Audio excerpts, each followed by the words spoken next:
hawak akong bag na kulay gatas. Dirty milk ang tawag. Dirty.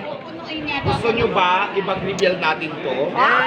Anong Ayan. naman yan? Ako. Ang nilalaman ng milk bag natin, alam nyo po ba kung kaninong bag ito? Kanino yan, mama? Kay Madam Aura. Ayan. Kukunin ko nga sana, kaya lang napalingon siya, kaya ibabag-reveal na lang natin. Tingnan natin kung ano ang nilalaman. Kaya naman handa na ba kayo? Ang nilalaman ng bag ni Madam Aura ay... Huwag bawal silipin eh. Isa eh. Ay, taray. Cucumber, ito pala masikrito.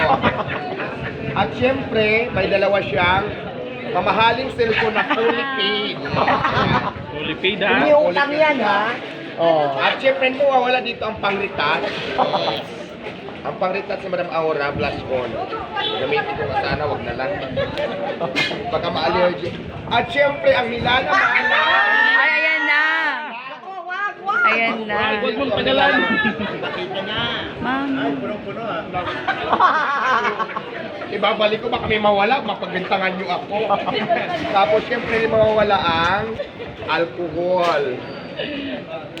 Nasaan ang mga alahas? Tapos syempre mga IDs, wag na natin ipakita kasi mga confidential na yon. So yun lang ang ating bag reveal ngayong umagang ito. Ito